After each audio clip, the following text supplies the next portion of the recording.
Okay, just think about this for a second. What if we could build a system that connects the entire planet?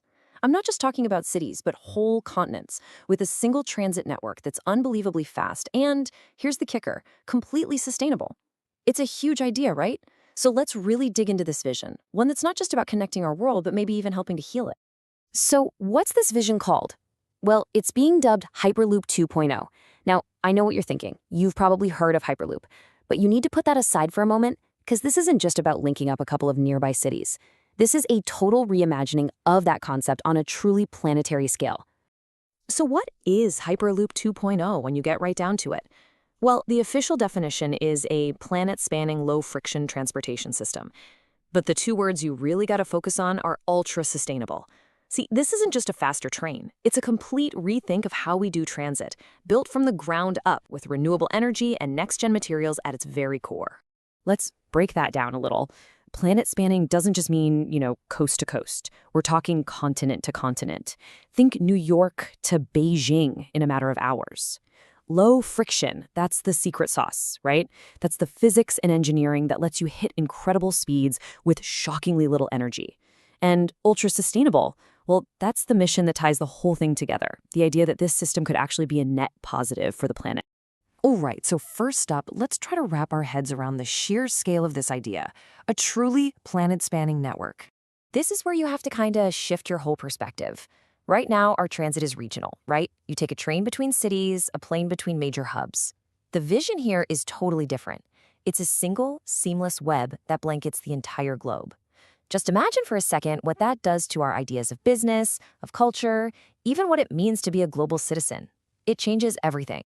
Okay, but hold on. A network that massive would need an absolutely unimaginable amount of power, wouldn't it?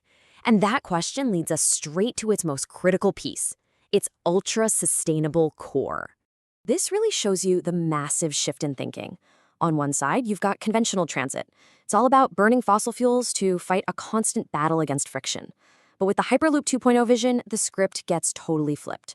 The whole low-friction design means you need way less energy to begin with, and then, by integrating renewables right into the system, you could get to a point where the network actually generates more clean power than it uses.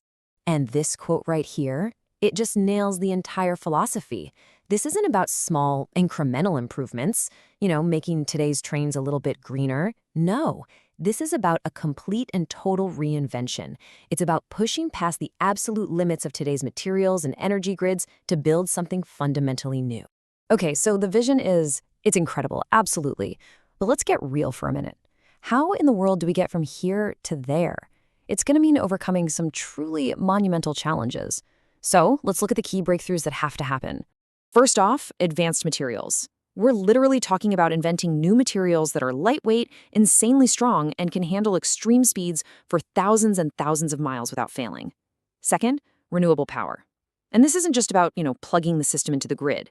It's about engineering the tubes themselves to be power plants, covered in solar, maybe tapping geothermal heat from below. And third, global design. I mean, the sheer logistics of building a single standardized system across oceans, over mountain ranges, through dozens of countries, that is a challenge on the scale of the Apollo program. Honestly, each one of these is a moonshot in its own right. And that really brings us to the final and maybe the biggest question of all. When you look at the colossal scale of this ambition, the science, the engineering, the politics, the cost, you can't help but wonder, is this our generation's version of going to the moon? Like the internet before it or the space program, could a project like this be the next great unifier, the grand challenge that humanity decides to take on together? That is definitely something to think about.